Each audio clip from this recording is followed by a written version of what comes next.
can murder a liberator, but you can't murder liberation. You can murder a revolutionary, but you can't murder revolution. And you can murder a freedom fighter, but you can't murder freedom. You're tapped in, so let's get right to it. Iran's Islamic Revolutionary Guard Corps, the IRGC, launched a ballistic missile and drone attack targeting a U.S. base in Kuwait. From all accounts, the attack did strike the U.S. airbase. In terms of injuries or fatalities, that's yet to be known. For the most part, you know, CENTCOM, when this type of thing occurs, Iran firing on U.S. Personnel, military personnel, and assets, they're very slow in terms of letting the information as to whether or not injuries, fatalities occurred come out. You know, they're real close-lipped about that. For what reason, I don't know. I would assume, or I think that is to try to find a way to minimize when they report what happened, the damage that actually occurred. But anyway, the incident, the IRGC stated it launched an attack at 4:50 a.m. on May 28, 2026, claiming it was a direct retaliation for a U.S. aerial strike near the BANDAR ABBAS airport in southern Iran. As we all know, Donald Trump and CENTCOM did attack Airbase, Dandar, Abbas Airbase in Iran. As far as injuries there, or what occurred, what type of damage that occurred, that's yet to be seen also, because again, Iran does the same thing as CENTCOM. They'll minimize, well, they'll go over what actually occurred, and they'll minimize reporting in terms of the damage. But that did occur. U.S. Central Command, that is CENTCOM, reported that Iran fired a ballistic missile towards Kuwait, which was successfully intercepted by Kuwaiti forces. That is a statement coming from CENTCOM. And let Iran tell it that, well, the airstrike or the missile attack was successful. It reached its destination. But the official response, Kuwait's armed forces activated the Air Force defenses to handle incoming missile and drone threats, but did not confirm the exact targets. CENTCOM described the Iranian missile launch as an egregious ceasefire violation. Now, everybody's going to be pointing the finger. We already know how this thing is going to play out. In terms of the ceasefire that's supposed to have taken place a couple of weeks ago, it's everything but that. It isn't a ceasefire. It hasn't been a ceasefire. U.S. and Iran have been exchanging missile strikes and attacks on each other or on U.S. military assets in the region. A ceasefire, I think, is just something that, you know, that's not appropriately named, because that's not what it is. Again, United States as well as Iran have been exchanging missiles for the last 10 days or so. What I do have to try to give us a little more context on this matter, this issue, is a clip, as we always want to provide something more than what the host is talking about, to give us a lot more clarity.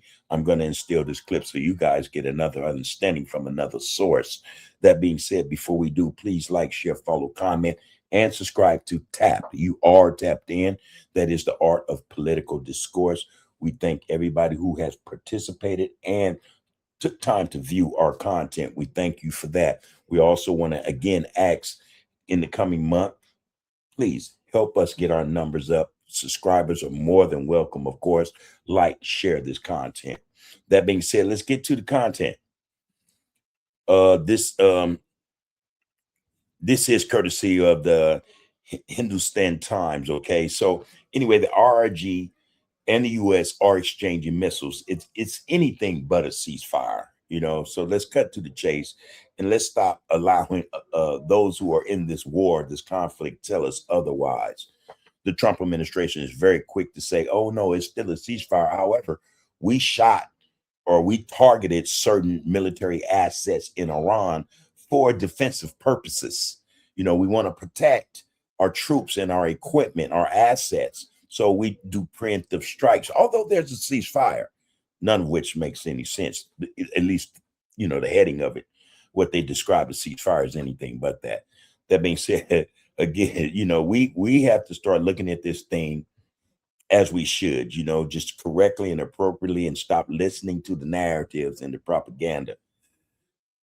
Okay.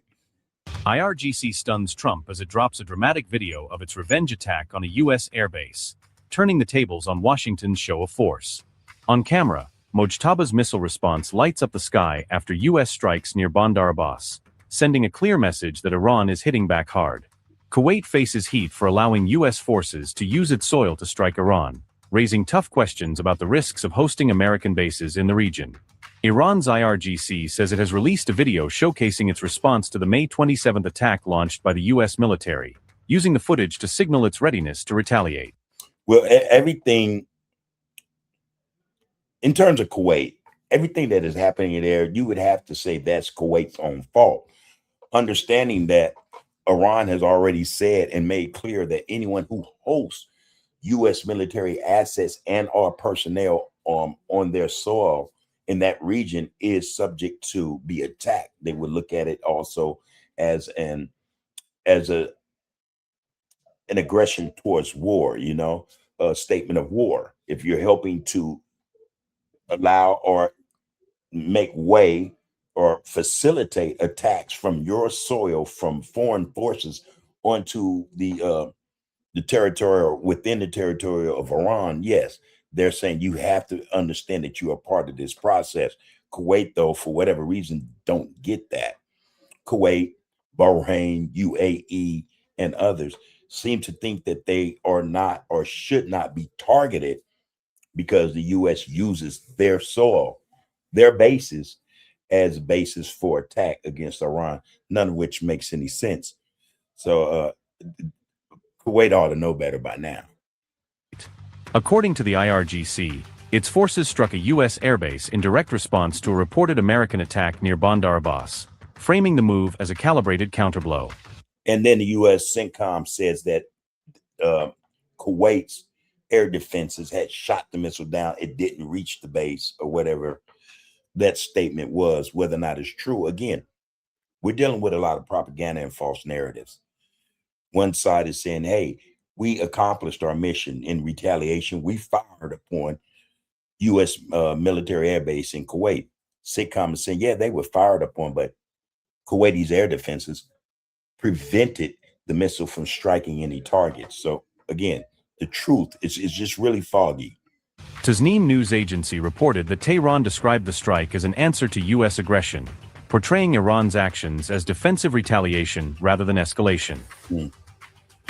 Press TV reported that the strike was announced in a statement published by the IRGC, which laid out the group's rationale and attempted to justify the action as a measured, intentional response rather than an impulsive escalation. The IRGC said the attack took place at 4:50 a.m. and described it as a serious warning, using precise timing and stark language to emphasize the message was deliberate and meant to deter further actions. Iran stated that the strike was retaliation for an earlier U.S. military action near Bandar Abbas, portraying the operation as part of a tit-for-tat cycle meant to punish what Tehran called unlawful or provocative conduct. The IRGC warned that any further U.S. aggression would be met with a stronger response, signaling a commitment to escalate proportionally if it perceives continued threats, and underscoring the danger of a widening confrontation. It seems that the United States is content with firing missiles from a distance.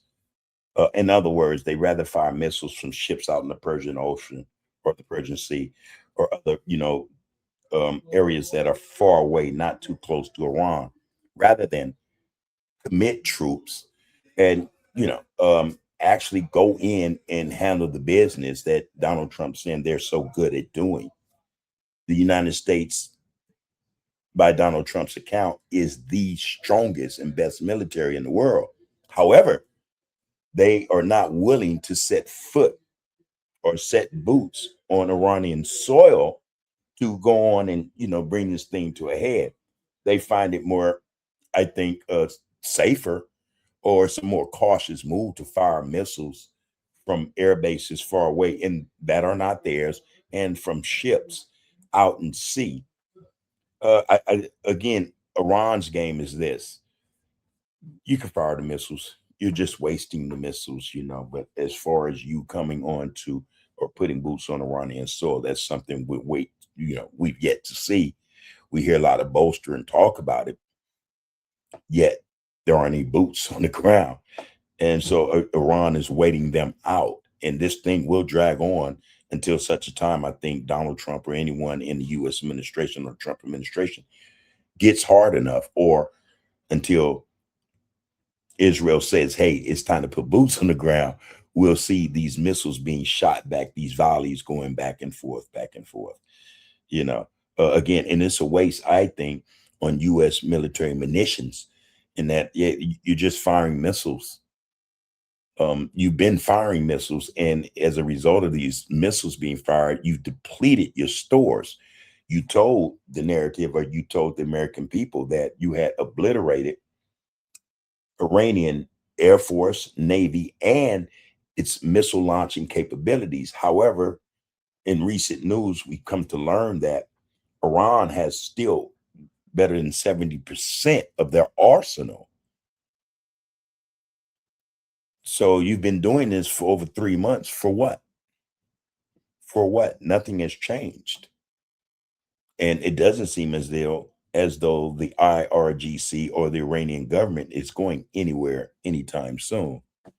So this very well may play out to be, or end up being, one of those forever wars Donald Trump promised the American people that he would not get the American government or the country involved in. The IRGC said, and I quote, following the US military's pre-dawn attack today using aerial projectiles on a site near Bandar Abbas Airport, the American airbase from which the attack originated was targeted at 4:50 a.m. This response is a serious warning to the enemy that any act of aggression will not go unanswered, and, if repeated, our response will be even more decisive. The aggressor bears full responsibility for the consequences. And also, just to add, in terms of the news I've received, Iran did strike the U.S. airbase in Kuwait. For CENTCOM to say that the strike did not hit any targets would, it poses a contradiction in terms of what the news is saying over the wires. And not only what the news is saying, but the footage as well of the strike being successful on this U.S. base in Kuwait. So trying to understand why CENTCOM would tell that lie rather than say, okay, yeah, we were struck and, hey, get it on, it's beyond me. Unquote. As an online merchant, you know that a high chargeback ratio is more than a minor setback. It's a red flag.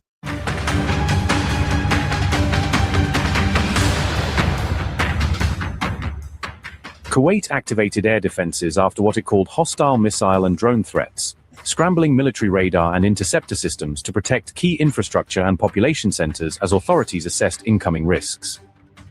The Kuwaiti military said blast sounds heard on May 28 were caused by air defense systems, explaining that interceptors and countermeasures detonated in the sky as part of a defensive response rather than from strikes on the ground. The incident came as Middle East tensions surged again following fresh US strikes in Iran, adding another volatile chapter to a cycle of retaliatory actions that has heightened regional alarm and diplomatic strain. The latest exchange marks another sharp escalation in US-Iran tensions amid a fragile truce, underscoring how quickly a tenuous ceasefire can fray and how proximate states are drawn into the wider security fallout. Now and again, even certain news agencies are calling it still a ceasefire when it's anything and everything but that. I imagine that most of these news outlets take people who view the news as dummies. You're willing to put forth information, some of which is accurate, and yet you tend to, tell the narrative differently than what the pictures or what the images show. It's just not a good thing.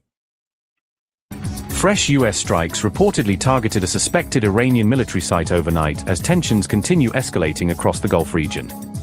American officials claimed the targeted Iranian site posed a direct threat to US forces and shipping through Hormuz. Reuters reported the latest American military action on May 27, citing a senior official speaking anonymously about the operation. The fresh strikes came despite a fragile ceasefire that had already been under severe pressure from both sides. US officials also claimed multiple Iranian drones were intercepted and destroyed during the latest military operations in the region.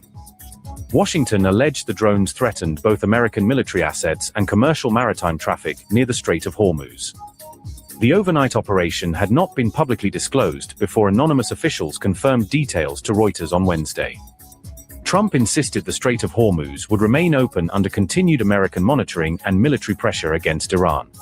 And there again is another piece of propaganda, because as most people know, the strait is not open, and it has not been open in terms of ships going in to retrieve and import or ship out, export oil to wherever it needs to go around the world. Most people know that that is not what's happening. Iran still controls the strait in that respect. Now what has occurred that United States, is up in arms about is the fact that Iran has implemented a new program in terms of how the strait will be navigated in terms of ships going in and out. There's a new pay system being applied to those ships that, want to come in and get oil and leave peacefully. Yeah, it's open to them at that juncture or in that respect.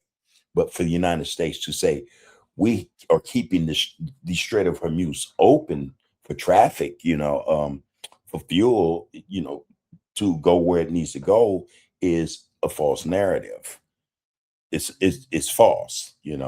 Most anyone knows, even the United States military, CENTCOM, realizes that ships are not going to go in there and come out carrying oil without Iran attacking and more than likely destroying those ships. So for Donald Trump to say, yeah, we control it, we're keeping it open, that's a false narrative. That is a false claim. Notably, the United States already carried out what it called defensive strikes against Iran earlier this week. Iran accused Washington of repeatedly violating the fragile ceasefire through continued military operations and escalating regional attacks. Previous US operations targeted suspected Iranian mine-laying boats and missile launch facilities near key maritime routes.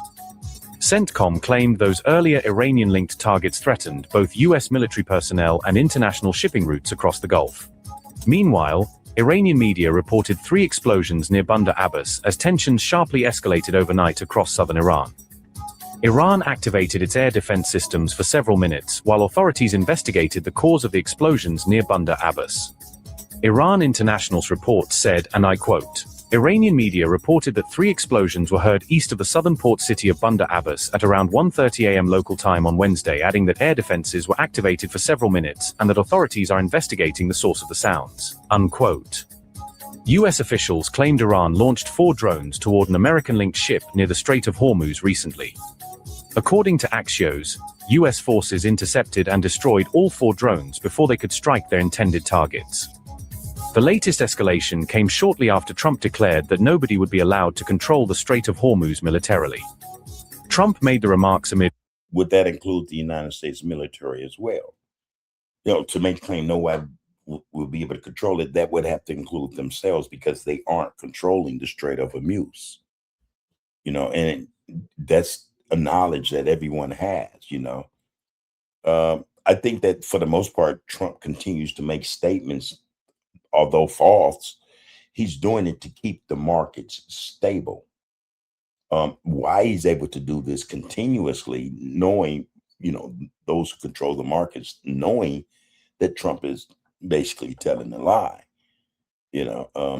so that should give anyone who deals with the markets the indication that the markets are manipulated. They are manipulated, not just by those who run it, but those who have an interest in it. Reports suggesting Iran and Oman were discussing a possible new framework governing Hormuz shipping routes. Iran wants control of the Strait of Hormuz. Would you accept a short-term deal that allows Iran and Oman to control the strait? And would they have to open it immediately, or would you be open to that happening over a period of time? No, the strait's going to be open to everybody. And who would control it? It's international waters. Nobody's going to control it. We're going to watch over it. We'll watch over it, but nobody's going to control it. That's part of the negotiation that we have. They would like to control it. Nobody's going to control it. It's international waters, and Oman will behave just like everybody else, so we'll have to blow them up. This color grade was made with... And that's his answer to everything. At this juncture, you would think that Trump should realize or realizes that threats don't necessarily carry any weight unless you're willing to go all in. And again, for the Trump administration and U.S. military, in terms of action being or pressure being applied to Iran, everyone knows is being done just using missiles. There are no boots on the ground, which would really, if you think about it, affect change one way or another.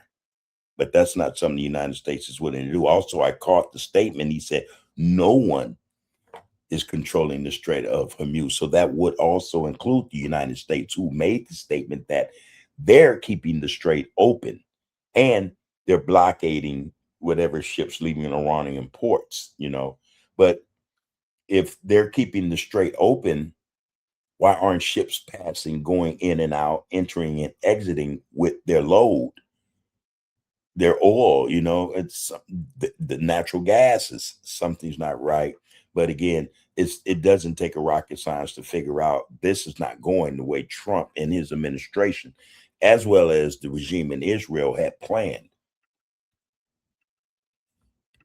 Image and AI using MyLot instead of color grading every single clip. They understand that. They'll be fine. Okay, that's Donald Trump for you. Real bang up guy there. So for the most part, most of what Donald Trump says and or does is a lot of talk. It's a lot of talk, to think that he would also then or now want to include Oman in this war is just folly. It would make no sense. It would make no sense, because I think the prevailing thought is that once another Arab country enters this war, then others are sure to follow. So yeah, Donald Trump is doing blowing a lot of hot air, and that's not to say he may not be dumb enough to, shoot a missile or two into Oman. But again, that would be dumb. It would be folly. It would be folly, because now you would have a situation where on both sides of the strait, nothing's coming in or out. And the United States would be in a position to where they would have to fire off more munitions, from a stockpile that is already reeling, that's already short. So, a lot of what's going on as far as this situation is concerned is at this point, just tit for tat, like they said, and we agree with that here at Tapped. There's more going on, I'm sure, before the end of tomorrow, which will be the 29th. There's liable to be a lot more news, in regards to the Iranian U.S. Israel war. And if that's the case, we'll be here to inform you of what that occurrence or circumstance is all about. So until then, take care of yourselves and each other. You can murder a liberator, but you can't murder liberation. You can murder a revolutionary, but you can't murder revolution. And you can murder a freedom fighter, but you can't murder freedom.